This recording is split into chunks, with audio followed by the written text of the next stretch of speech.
Shiv education channel पर आपका स्वागत है। सर्दियां पड़ने लग गई है तो अपने आप का जरूर ध्यान रखें, क्योंकि ये आती हुई सर्दी और जाती हुई सर्दी ही खतरनाक होती है। क्योंकि इस समय क्या होता है, मौसम चेंज होता है, सर्दी गर्मी से सर्दी की तरफ जाता है, तो हमारी बॉडी इसको एक्सेप्ट करने में टाइम लगाती है। इससे हम सही तरीके से ध्यान नहीं रख पाते तो हमें बीमारी हो जाती है, बीमार पड़ जाते हैं। इसलिए अपने आप का ध्यान रखें, क्योंकि अगर आप बीमार पड़ गए तो उसके बाद आपकी पढ़ाई में निरंतरता में बाधा आएगी और फिर बाधा आने के बाद वापस से पढ़ने में बहुत ही कठिनाई होती है। इसलिए आप अपना ध्यान रखें।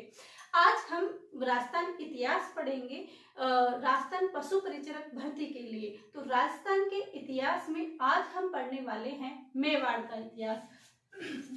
क्या पढ़ेंगे? मेवाड़ का इतिहास। आज हम पढ़ने वाले हैं मेवाड़ का इतिहास।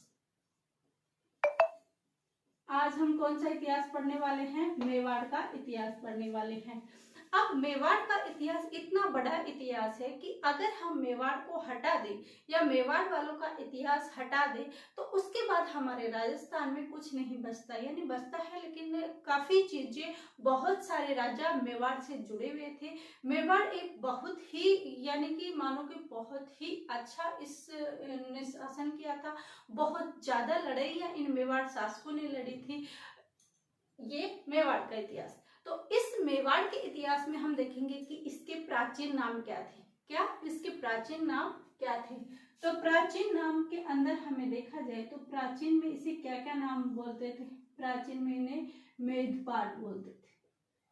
क्या बोलते थे? प्राचीन में इसे मेदपाट बोलते थे, सिवी जनपद बोलते थे। और सिवी जनपद का क्वेश्चन आ चुका है कि सिवी जनपद की राजधानी किसकी थी? सिवी जनपद बोलते थे, प्रागवाट बोलते थे। इन्हें प्राचीन में बोला जाता था।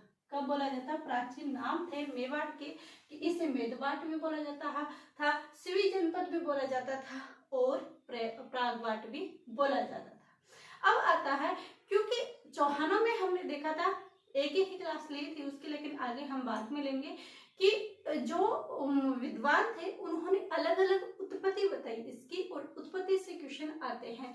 तो इसकी अगर हम उत्पत्ति देखते हैं, क्या देखते हैं? उत्पत्ति देखते हैं तो उत्पत्ति के अंदर पहला आता है कि ब्राह्मण किसने बताया?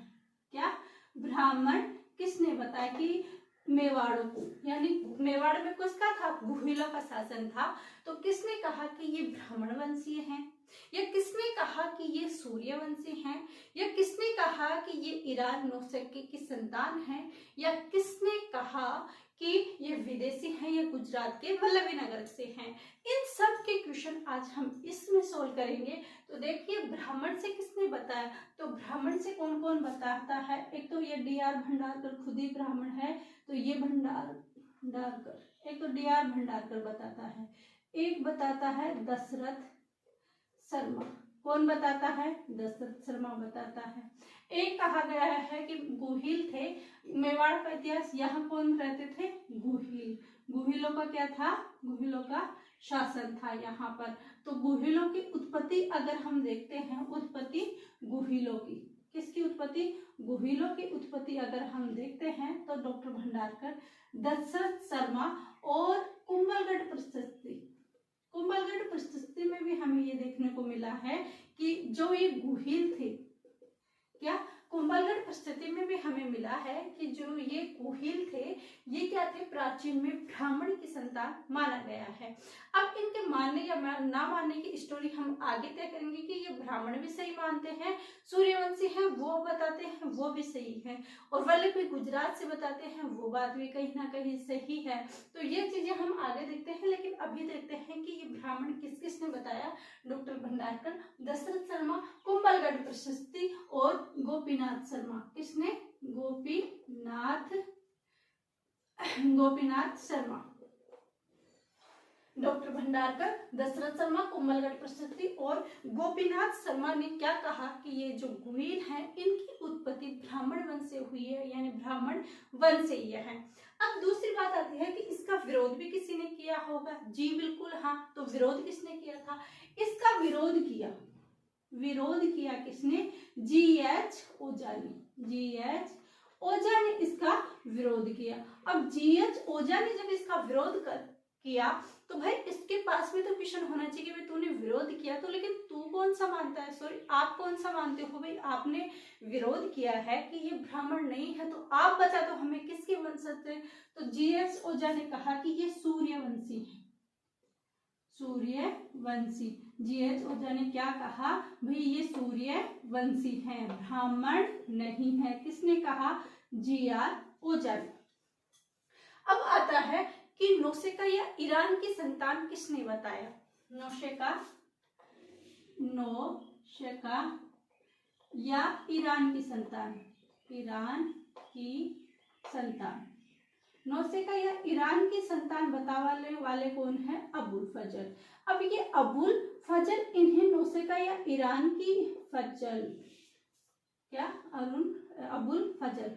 अब ये नौशेका की संतान क्यों बताते हैं, ईरान या नौशेका की संतान बताने का रीजन ये है कि यहाँ की जो यज्ञ विधि है, यहाँ की जो पूजा पाठ है, यहाँ की जो संस्कृति है वो ईरान से मिलती जुलती है, ईरान से मिलती जुलती है। इसलिए इन्होंने कहा कि नौशेका या ईरान की संतान है कौन, गुहिल वंश। इनकी उत्पत्ति इन नौशेका या ईरान के वंशजों से इनकी उत्पत्ति हुई है।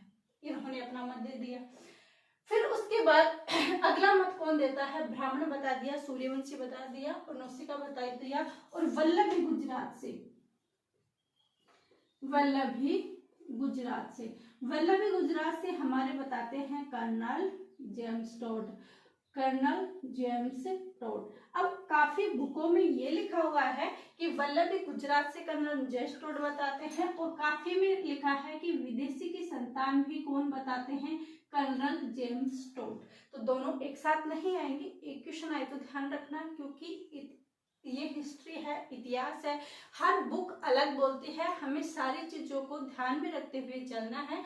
तो वल्लभी गुजरात से विदेशी कौन मानता है, कर्नल जेम्स टोड मानता है। कर्नल जेम्स टोड कहता है कि वल्लभी गुजरात की संतान है।